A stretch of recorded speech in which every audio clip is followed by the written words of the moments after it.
Madam. Madam Ivan. Hi guys! Welcome back na may and for today video ay nakikita nyo medyo iba ang ating background for today dahil tayo ay lang minute kasi nga the whole day umuulan dito sa Trete and ngayon po ay birthday ng ating kaibigang si Lloyd Cadena na ngayon ay nasa heaven. Celebrate tayo. Supposedly kasi, actually, naka-plan na talaga na tomorrow kami pupunta sa Mausoleo ni Lloyd. Bibisita kami. Pero naisip ko din lang minute, hindi niya naman birthday. Actually, dalawa yung pinagpipilian ko kung yung birthday ni Lloyd. 28-24. Tama ba kayo? 28-24. Pero anyway, yung birthday, ang nasa utak ko ngayon ang birthday niya. Kaya naman, last minute, bumili ako ng mga ganito. Buti na lang meron dito sa Carlaville. So, sabi ko, hindi, mag-celebrate kami ni Aye. Kahit kami lang muna ni Aye ang nandito. So, bumili rin ako ng mga pwedeng kainin. Meron tayo dito, walang kamatayang Jollibee spaghetti. Nakaraang araw, by the way, wait lang. Hindi ko alam kung anong uunahin ko kasi ang daming tumatak mong mga sa utak ko. But anyway, yun na nga, Jolly Spaghetti. Ayan. And then, meron din tayo, umorder din ako ng pizza. Akala ko malaki ito, maliit lang pala. Ganun na pala kamahal talaga ang mga bilihin sa Pilipinas. Tapos, kukurakutin lang ng mga buwakang ilang di ba? Anyway, dalawang yan. And of course, kasi ba't wala dito lang muna, hindi nyo makikita yan. Bumili tayo ng Cake-A-Loo. So, yung lang, yung normal tayo lang na cake. And, hindi kasi ako medyo bobo kasi ako mathematics guy. Hindi ako masyadong magaling sa number. So, hindi ko alam kung ilang taon na talaga si Warren Lloyd. At hindi ko rin alam talaga kung ilan yung gap namin. Yung totoo. Yes. Kaibigan ba talaga? Kaibigan ka ba talaga? Hindi ako sure kasi kung 30, kasi namatay yung si Warren Lloyd few weeks before his 27th birthday. Which is 2020 yun. So, paano ba yung hindi ako marunong talaga. Marami.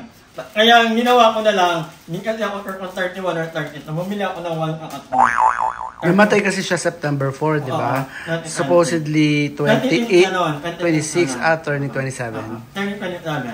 Kailan na? Oo, yan. 26 plus 5, 31. 31, comment down below. At ito 31 siya. At 31 na siya ngayon, kung birthday niya ngayon. Lloyd, alam mo naman po, hindi ko nga alam kung ilang taon ng mga kapatid ko. Hindi ko na rin alam kung ilang taon na si Brandon. Hindi ko alam kung ilang taon na si Ivy. Yun na totoo mare. Hindi ko talaga alam. Hindi ko alam ilang taon si Mama at Papa.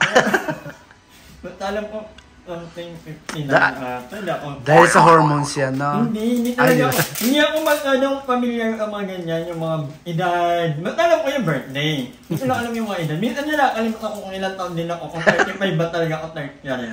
Sabi na. But anyway, baka sabihin nyo, ba't walang pagatot ni Mother E nung birthday niya? Ganito kasi yan. Ayaw ni Mother na, first and foremost, ayaw niya ng gantong fanfare na may mga True. Number 2, sabi niya aalis na. Diba? Sinabi mo, last minute ka nag-cancel. Wala na akong energy that time. Diba? Kaya lang. May plan kasi kami ni Mother sa Slide 7/28. Mag-celebrate talaga kami ng birthday niya. Manina, huwag ka na lang mag-reply. Hindi na lang, yung namin. Umiyak na lang sa Gedli? Dati 7/28, pero yaya kayo yun, bakla, malayo-layo yun, Manila, yaya. Baka may iba kayong alam na venue na pwede namin, True. Yung mura lang, or yung pwedeng thank you lang. Hindi yung kay Manila kasi papapromote yun. XD lang. Kaya, yun ang gana. True. Mawala, anyway, doon kami mag-celebrate talaga ng birthday ni Mother. Although nung birthday ka lubong niya, masaya rin naman kami. Na-order kay Mother. Masaya ka ba nun? Ayaw kasi ni Mother ayaw niya nga nang pinupunta sa Facebook, kasi si Mother po, ang mga hindi nakakalam, ay anak sa labas ng tiwaling opisyal ng Bugyan. Tiwaling opisyal. So ayaw niyang maasungki sa totoo niyang tatay. Kasi ginapang niya naman po ang pag-aaral niya ng kolehiyo. At ngayon ang so bakit niya pa nga naman hahayaan na maasungki ang name niya kay Diba? Masaya na si mother ang buhay na meron tayo. Kaya naman, hindi niya kailangan ng mga tao na gugulo ulit sa buhay. True. Diba? Sumukta na natin yung wala pala si Darla at si Emma. Kasi si Emma parang may pinagdadaanan din. Pero pupunta ka Si Darla may pinagdadaanan. Si Darla, sabi ko, hindi ka pupunta. Sabi niya, wait lang madam, nag-PT pa ako. Anong laban ko sa sarili niya? Diba? So, hindi tayo. Yung isa, ano? Yung isa. Yung isa, yun, no? Ay! Bakit? Malungkot ang belly ko? Kasi 13 ni Kuya, nakakamiss kasi. Oo, nangyayari ka ng ano, ayan ka pala. Nakakayak yung kantang nirequest sa akin ni Mother. Ano yan, Mother? Heaven's lucky to have you. Wala yung pinapatangtang yun kay ano. True. Ang yun lang ano. Bigla ko ding naalala si Mama tsaka si Papa. Parang ang swertingan ng heaven na nandun sila. True. Walang nakaraan niya. May note ka na parang mama, papa. Anong nangyari? Wala, bigla ko na silang namiss. Kasi malapit na rin yung death anniversary ni Papa. Nagpatawa ka? Tayo ka. Nagpapatawa ka? Nagpapatawa ka, Mother? Natawa kasi kung para kami sa kanya. Tumayo ka kasi. Nasakit yung puso niya. Masakit puso mo. Aray ko, happy heavenly birthday, Kuya. I miss you so much. Nala kami si Kuya. Alam niyo ba na si Kuya yung kauna-unahang nag-celebrate ng birthday ko na may Kaya na-miss ko si Kuya sobra. True. Tapos ngayon yung parang, alam mo yan, kasi nung mga bagets pa kami, actually kaya naman na din naman talaga namin dati. Kaso parang si Kuya kasi ang hirap niyang i-surprise kasi parang lahat meron na si Kuya. Yun nga yung laging topic namin nila Kuya dati na parang, Kuya, nirapan kaya ako mag-gift sa'yo kasi parang lahat meron ka na, ganun.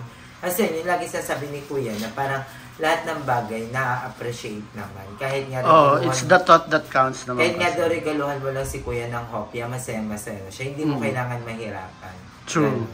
So yun, Kuya, I love you so much. Happy birthday. Ayan na yung cake ng ating kumare. Kumare, nag-ano ko para sa'yo, ha? Diba? Ayan. Dito kayo, ano tayo? Walang ba itong candle?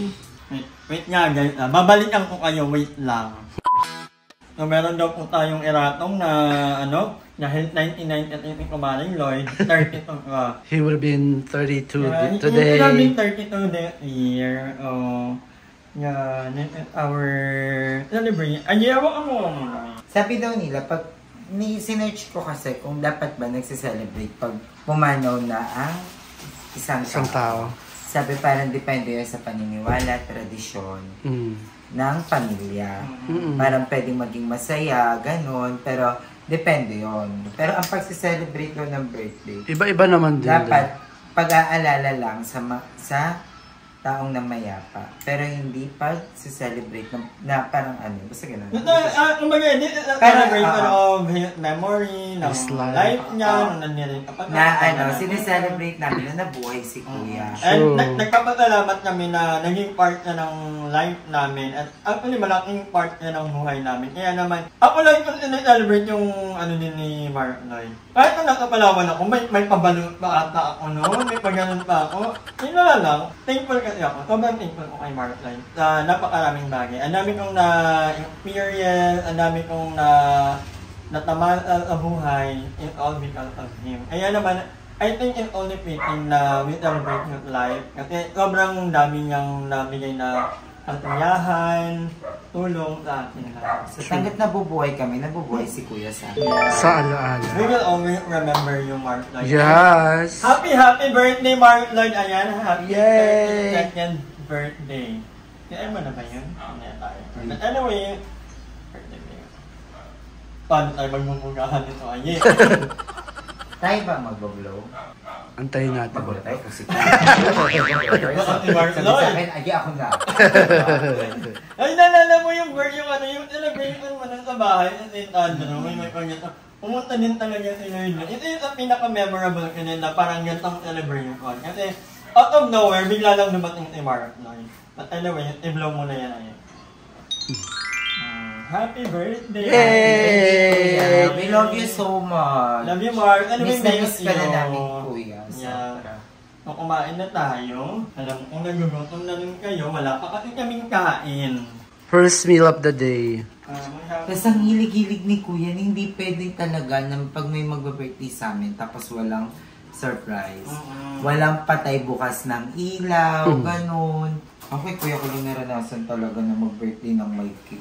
Naalala ko pa dati, no? May cake pa rin. Yung sa ano lang, yung sa bakery. Pag medyo late na, narugot na nila na mag-celebrate talaga. And dati kami, pag ano talaga, pag may birthday, 5,000 yung sila lagi. 5,000. Hindi ko alam bakit 15K ang binibigay sa akin nila na. Pag birthday ko 15K or 10K ata. Sabi mo, bagets pa kami. Malaking bagay. Kami 15K ni kuya. Ganun ko kagalan. But anyway, kakain na muna kami and antayin na lang namin na dumating si Emma and para makakain na rin si Mother. But anyway, babalik na later. Go, chika! Kainan na! Bakit ito birthday ni kuya? Dapat gawin, pag birthday daw, hindi ko naman, dapat hindi daw sobrang saya. Tingnan mo madama, Mali naman kung yung inandan mo ng ano. Ay, taray. Ano mga iwasan gawin parang birthday party. Huwag daw parang birthday party. Pero actually guys, kasi si kuya, ayaw niya ng malungkot. Ayaw niya ng malungkot. Lalo pag kunyari, may birthday. Pero ayun, happy birthday kuya. I love you so much. Kainan na. Totoo, ayaw ni Mark din ng malungkot actually. At dapat nga may may kantahan ng Mariah Carey, mga ganyan, may parlor game. Yun ang gusto ni Mark yun. Ako, pag kunyari ako man namatay, ayoko maniwala kayo sa ganito. Gusto ko every birthday ko masaya kayo. Hindi yung parang damay ako sa kahirapan nyo lagi. Yung walang pera. Sa tayo. Gusto ko gagawin nyo ng paraan mo daw. Parang Gusto ko masaya. Gusto ko nasiselib. Hindi mo yung bonggang-bongga sa'yo. Pero gusto ko masaya kayo. Ayoko masyado kayo madrama na sobrang lungkot nyo. Ganon. Ayong maalala natin yung Lloyd talaga. Kasi yun naman talaga ang maalala natin kahit wala nang ito. Pero ayoko pa naman mawala. Ayokong gawing screen record to sa inyo. Yung galing niya ulit. Anong tawag doon? Prediction. May ano na. Premonition. Ayaw pa namin. Pero sa mga previous vlogs nga ni Lloyd, nabanggit niya yun madalas na pag, di ba, pag sabi niya pag nawala daw siya, ayaw daw niya ng malungkot. Na ano naman yun na-immortalize naman sa video niya yun. Sinabi naman niya namin talaga. Na-verbalize pala, sorry. Yung huling-huling chat namin ni Kuya, sinabi niya sa amin na huwag na kayong maano okay na ako. Kasi sobrang kabado kami noon, sobrang tapos hindi kami makatulog. Tapos sinabi niya, huwag kayong okay na ako. Yun, yung huling chat ni Kuya.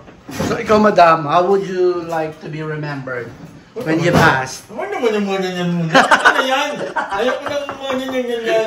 Hindi ako magkakapitin. Bahala. Hindi mo na. Matagal na yan. Lahat naman tayo ay papunta doon. Pero feeling ko matagal-tagal pa. Matamang damo.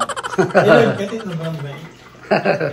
True, mabait nga talaga siya. Sobrang bait talaga ni Lloyd. At ito nakilala kong tao na walang, alam mo yun, walang katawan. Sobrang Mean bone. Tumatalak naman lalo na kapag, kunyari, about work, about vlog, tapos late yung mga kailangan niyang tao, or hindi nagagawa yung pinagawa niya. May tumatalak naman. Pero yung, in general, ito pinaka, talaga na, pag may nakasalubong babalikan niya talaga para bigyan ng something, mapagbigay, sobrang mapagbigay, lalo na sa mga kaibigan. By the way guys, si Emma malapit na siya. Malapit nang? Si Emma. Anyway, maganda rin parang may something dito sa parang may kakaiba dito sa wall na to. Kasi natatakpan yung tira na nagtira ni Emma. Hindi naman nakatira niya to Pero in fairness, tinanong ko ni Emma, madami ito ba ba pang-ira ay paayos ko? During that time, sabi ko, huwag na muna, kung inyo ako sabay-sabay na ako aayusin. Eh ngayon, galagog na talaga ang bahay na, ito lang naman, ang part lang na. Pero, bago ako umalis if ever, kasi lilipat na kami kanila kailangan ko muna itong paayos. Kasi guys, sobrang bait talaga din ng landlord ko dito, ng may-ari nito. Hindi ako pwedeng umalis. Hindi na naman talaga ako maalis ng kahit ang apartment ko na medyo baboy, balaw, wala kailangan talaga. So, I'll make it a point na bago ako lumayang sa apartment na to, kailangan ko muna itong mapaayos. And, yeah, I'm excited.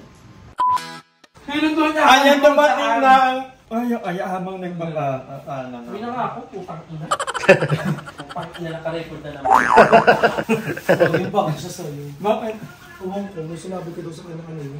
Award? Oo, nagkikwento siya sa akin sa kotse kanina din mo. Award? Ano ba? Ay, alam ko na yan. Hindi ako kamay pa naman ano. Ano ba ikaw, ano naman, drama mo? Wala. Sa PT ako, nag-isang PT Parang siya. pumayat Nagkatugma ka kami. So, nagsama kami. Mga baliw pa mga bakla. Ay, papasa na ako ng file and alam mo nung ganit mo kayo? Sa happy birthday kuya, hindi tayo nag-meet pero may malaki kang impact sa maraming tao. Kasi nakikita ko yung mga yung mga comments dun sa Facebook post ni Queen Mother, ni Mother Queen, ang bongga. Hindi ka pa rin nakakalimutan ng mga tao, you're still impactful sa lahat. And you will never be forgotten. Birthday kuya. Emma. Ba't pag may message, hindi ko naman channel. Yan naman yung channel ko. Ganyan ka mo. Pala kayo dyan. Sayang naman yung palda ko kung sa vlog mo lalabas yung message ko, di ba? At parang talaga kayo naka-shirt na. Ano mo kayo kuya mo? Kasi! Nakakaloka ka! Dapat si ano na lang yun. Charis. Ayusin mo yung mga kabash ko.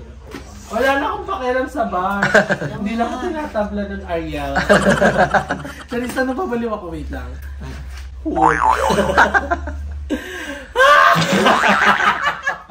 Nag-breakdown. Wait lang! Ano ba? I miss you, sis.